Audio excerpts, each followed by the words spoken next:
everyone, it's a pleasure once again to come your way with the Nabila Show on Muftau Nabila Abdullah YouTube channel with me, Muftau Nabila Abdullah. This edition of the Nabila Show is basically going to touch on issues that that are not in the public domain. Before the Ghana Football Association Congress, their 27th Congress was held at the Ghana Soccer Center of Excellence on October 28. These meetings always happen so that they offer us or usher us into the new football season. And on October 28, about 83 members of Congress, per the roll call that was done, were available for the Congress, and they formed a quorum. However, there were people who came in later. I remember the likes of Alhaji Karim Gusa came in later. I remember the likes of Mickey Charles came in later. Mickey Charles, he didn't even enter into the auditorium. He just came in, went and signed, and then he left again. So for Mickey Charles, that was what happened in relation to him. But now let's talk about the content of the things that were not discussed, or the things that did not come to the public domain before the Congress. I was privileged to have gotten a copy of a document from the Ghana Football Association that spelled out that the FA have about 4 different sponsors. How much each of these sponsors bring to the football governing body in the country is not clearly spelled out. But they brought a combined a little over 5 million Ghana cedis to the Ghana Football Association for the year 2020 per the document. I do think that, in my opinion, I don't know if members of the FA know the details, but this is a financial statement of the Football Association, and I think, in my opinion, there should have at least been a breakdown of how much these companies are providing to the Ghana Football Association. Because if you take a look at the document, how much Puma provides to the GFA is spelled out. How much FIFA provides for the GFA is spelled out. How much CAF provides for the GFA is spelled out. But how much these companies, four of the companies, give to the Ghana Football Association each is not spelled out. And that was one down area, in my opinion. Also, I need to indicate that the president of the FA announced that with immediate effect, no vaccination, no entry into match venues for their competitions. Hear the president, then I'll come back and tell you something that is of interest to you and I. What is true and what is good is that the government is going to roll out a lot of vaccines. I understand even this week we are having 5 million vaccines coming into the country. So there's a lot more vaccine available to the people, and we want to ensure that we enjoy our sport in our usual manner, where we can chant and sing, like it's currently happening across Europe. People go into the stadium even without a face mask, okay, and they're enjoying their sport because they've been vaccinated. And once we have the chance to be vaccinated, we need to encourage our people to be vaccinated, and we're starting from our good selves. I have vaccinated. All our Premier League clubs, Division 1 League clubs, and Women Premier League clubs are going to be vaccinated, and we encourage our direct consumers also to be vaccinated, so we are free. Because at the end of the game, players will go out into the system and they don't want to be at risk anymore. Okay, so I would encourage everybody to be vaccinated so we can enjoy our footy again.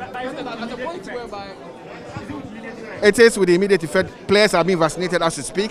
The government is rolling out the vaccines again this week, so it's happening side by side.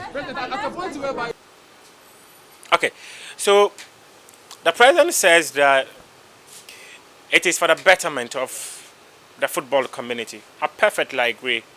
I think that football has a role to play in ensuring that everyone is healthy. You and I have a responsibility of ensuring our health, but if there are institutions that can play a role in helping government through the sectors they think people follow, I think the GFA have taken the right step politically. However, if you take a look at these clubs who make what I would describe as pittance from the gates, I do not think it is the most appropriate decision. I think it could be counterproductive. I'm saying this because per a document available to the Nabila Show, The GFA made less than $500,000 Ghana cedis from the gate process in 2020. Or short the last football season. They made a little over 300,000 Ghana cedis. It was not even up to 400,000 Ghana cedis. So I am torn in between. You have a product that you are marketing that you want to make money, and you are making restrictions for people who patronize your product. My thinking is this. If the GFA goes out there to sell their products, they need to at least provide a certain data to the potential partners and tell them that if you give me $1 million, I can guarantee you at least 10 million eyeballs. These 10 million eyeballs are going to be scattered across the country. They're not going to be centered in Accra, in Kumasi, in Tamale. It's scattered all over the country. There's television as well. But if you are limiting the number of people who can get access to the venue, I think it's quite problematic. Take a look at the entire population. The entire population of the country is about 38.8 million per the recent statistics from the population census. How many of us are going to be vaccinated? Do the mathematics and we're going to have about 9 to 12% of the population getting vaccinated. That's where I have an issue with. I think it's a brilliant idea, but as an institution that made, if you're selling the passion of the nation and you could generate just a little over 300,000 Ghana cedis, it's a bit worrisome. You cannot blame them entirely because of COVID. They had to place some margins behind closed doors. The numbers had to be limited. But this is an opportunity for you to open up. You heard the president say that if we have a healthy society, we can open up the numbers for everyone to get into the stadium. Yeah, I agree with him, but I think that something else could be done about that. Again, let me indicate that the Ghana Football Association have presented a budget of 58 million Ghana cedis. That 58 million Ghana cedis, they've already started spending it. They started spending it as far back as June, July. So they are envisaging that they will spend 58 million Ghana cedis for this year. They are also envisaging that the next year the budget could drop to 38 million Ghana cedis. Last year the budget was 71 million. Now it has dropped to 58 million. They are thinking next year it will drop to 2023. It will drop to 38 million Ghana cedis. I have one downside. My downside was that just 2020 or the last football season, there were about 158 disciplinary cases before the Ghana Football Association. How do we expect the football governing body to successfully manage our football if these things keep coming up? It's a bit worrisome. There should be a way out as soon as possible. We're going to continue to be having so many cases before the Ghana Football Association. One of the cases has to do with the alleged match fixing issue involving Interlice and Ice Gold. Let me just say one thing. If you have your hopes so high that the case will be heard anytime soon, forget. The case is yet to be heard. It is even yet to be officially called. People have been charged, preliminary investigations have happened, but, they are yet to hear the case. So the case has not been heard. The hope is that those who are doing the investigation will present their findings before hearings will begin and all that, but the case is just to be heard. There's a new pyramid for Ghana football, and the pyramid says that by 2022-2023 we are going to have 18 clubs compete for the Division 1 league. I don't subscribe to this, and I have my reasons.